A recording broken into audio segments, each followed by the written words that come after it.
ជំរាបសួរថ្ងៃនេះខ្ញុំបានមកធ្វើជីរថ្មីសំយោគមានពងទាឬមានពងមាន់2គ្រាប់ប៉ុន្តែខ្ញុំអត់មានពងទាខ្ញុំដាក់ពងមាន់2គ្រាប់មានទឹកត្រីនិងប៊ីចេងបាទមានតែ3មុខនោះទេឬមួយយើងដាក់កាពិក៏បានឥឡូវខ្ញុំគោះពងមាន់2គ្រាប់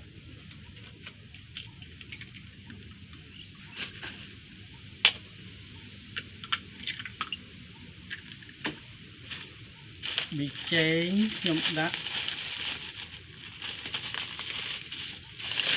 2លឹកព្រា2ស្លាបព្រាបាយ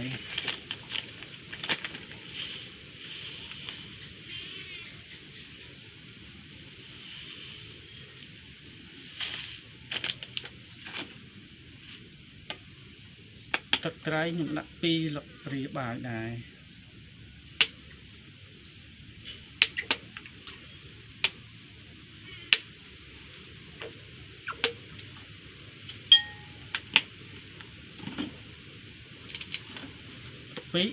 ខ្ញុំដាក់1ស្លាបព្រាមាន2លឹកព្រាដាក់2លឹកព្រាបាត់ក៏បានដែរបងប្អូននេះខ្ញុំមានប៉ុណ្ណឹងខ្ញុំដាក់ប៉ុណ្ណឹង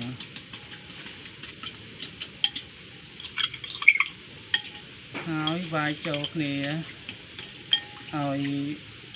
បាយចូលគ្នាទៅយើងវាយកលុកអញ្ចឹងមកបាទវាយអញ្ចឹងមកអញ្ចឹងទៅ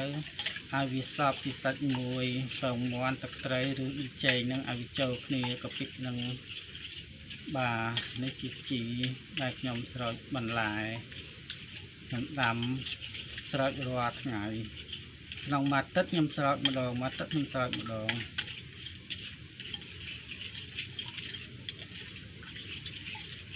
ក្លុកវាអញ្ចឹងមកបងប្អូនបាទវិធីងាយស្រួលទេបាទឲ្យតែមានស្ករប៊ីចេងទឹកត្រីហើយនឹងទឹកធម្មតាទឹកភ្លៀងឬទឹកស្អាតបើគ្មានទឹកស្អាតទេទឹកលាងកហ្នឹងក៏បានដែរបាទទៅវកពងមាន់ក៏បានហាលវាឲ្យស្ងួតបុកវាដាក់នឹងមានស្ករល្ងយើងដាក់ស្ករល្ងវកពងមាន់និងទឹកអង្ករក៏បានបាទហាលរយៈពេល2អាទិត្យឬមួយ5-10ថ្ងៃក៏បានមួយថ្ងៃយើងក្លុកម្ដង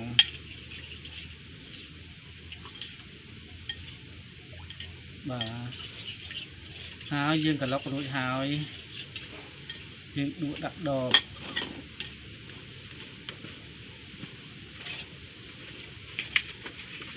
ដាក់ដបមក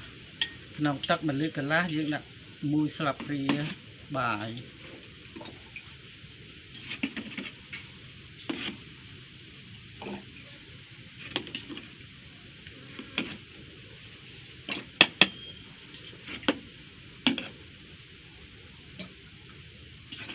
យើងដាក់មកទៅយើងដាក់គ្រប់ដបទៅ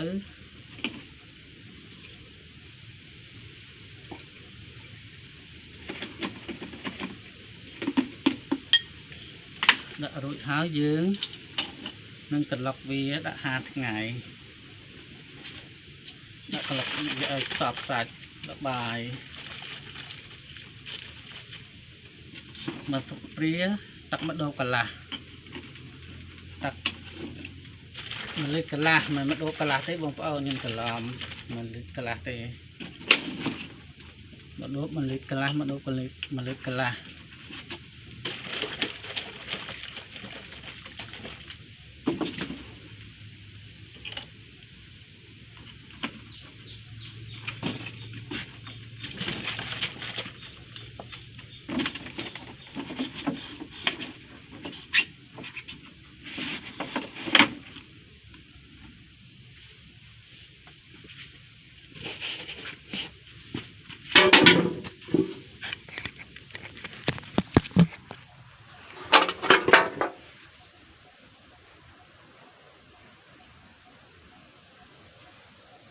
នេះជាសម្រាប់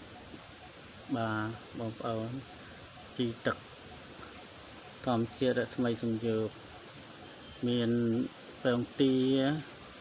ឬមួយក៏ពងមាន់ក៏បានដាក់ជាមួយស្ករក៏បានជាមួយទឹកត្រីប៊ីចេងបាទវាយកន្លុកចូលនេះហើយច្រកដបបាទ